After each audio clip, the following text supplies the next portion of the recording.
Louisiana Beer Reviews, Mike's Harder Lemonade. Now, there's the famous Mike's Hard Lemonade, which has been on the market for a long time, but here's Mike's Harder. Warning, contains alcohol, 8%, so they got an alert, 8%. It's harder than average. I mean, harder than the normal one. And average, because most beer is not 8%. Mike's Harder is fermented from grains that contain gluten and crafted to remove gluten.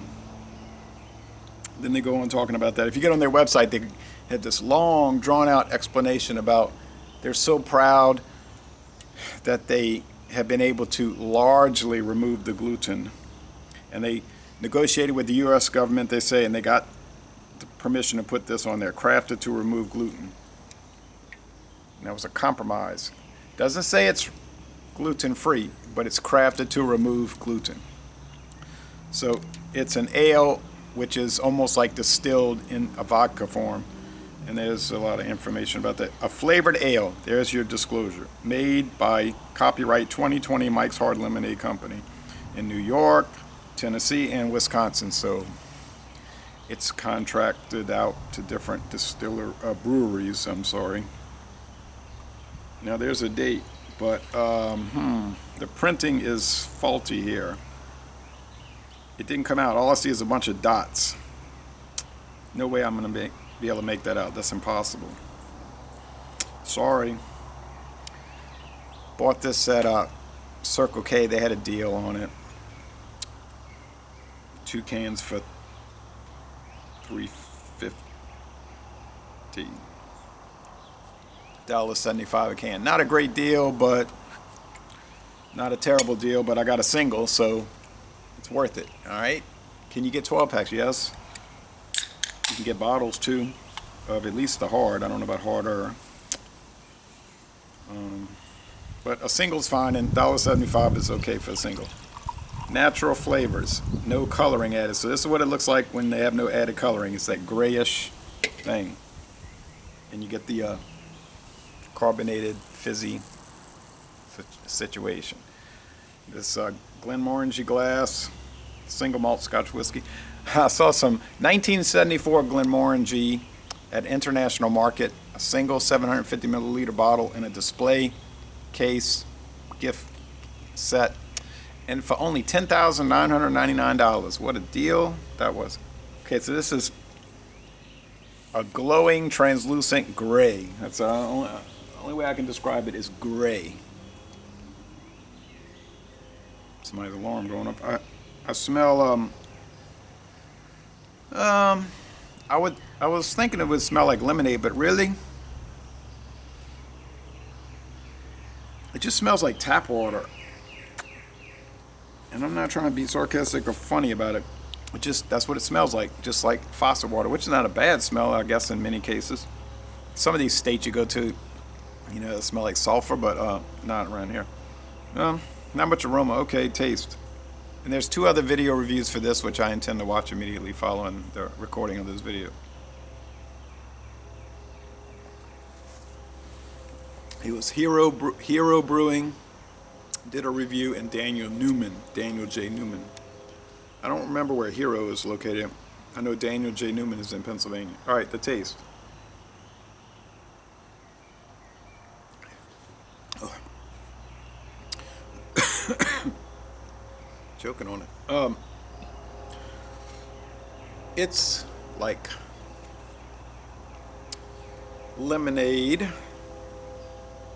with a slight beer base, like malt base, but there is a lot of tap water. It's unusual.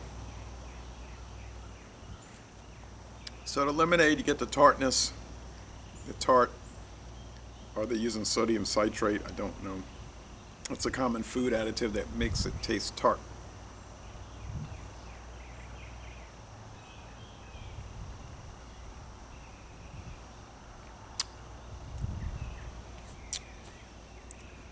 There's a little lemon taste now coming into play. The body's high, medium. This is from the Mark Antony Group, okay? You look up their corporate website, Mark Antony Group. And then they'll have links to their different brand websites, like Mike's Harder.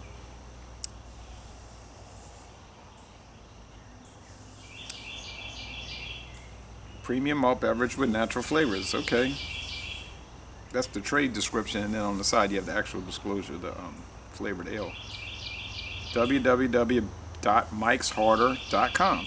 No apostrophe. Okay, there you go. Nice looking can. They have changed it over the years, but it's got kind of this electrical alert, for obvious reasons.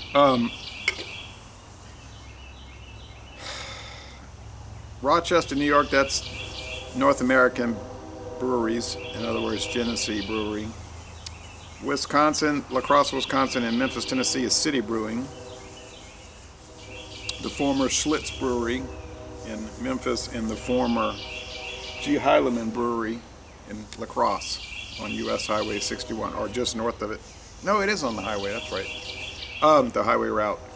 It's funny because I visited that brewery in 1996. I didn't go on the tour because I was kind of pressed for time, but I went in the gift shop and I bought a little souvenir. And the day I went there, I got in my car and got on the radio, literally crossing the river into Minnesota, and they were saying,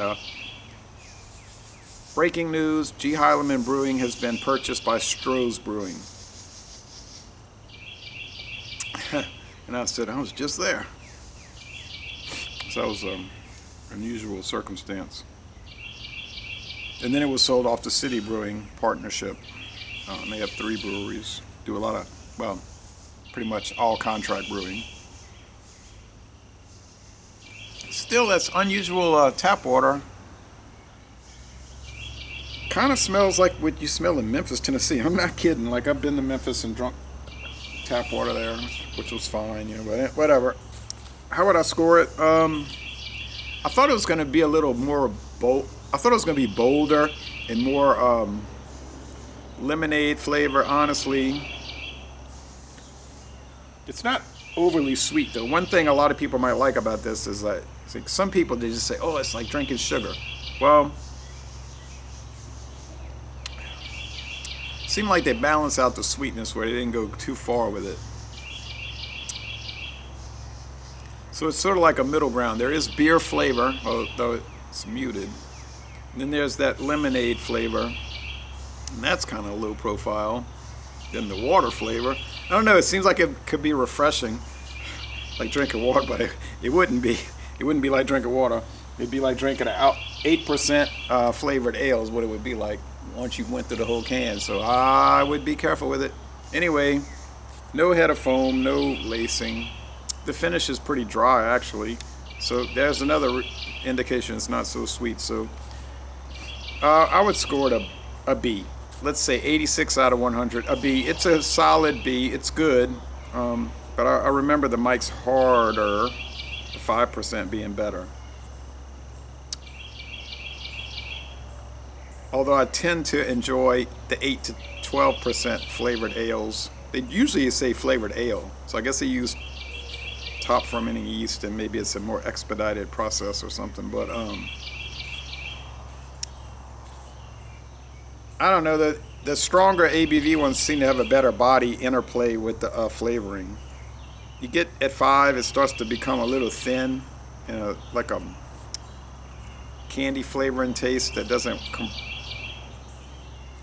coordinate so well. And then when you get to those Seagrams, like 3.2% or whatever those are, it's like you're just drinking all flavoring. I've taken issue with those, but anyway, whatever the case is, it's still a B. 86 out of 100. It's worth trying out.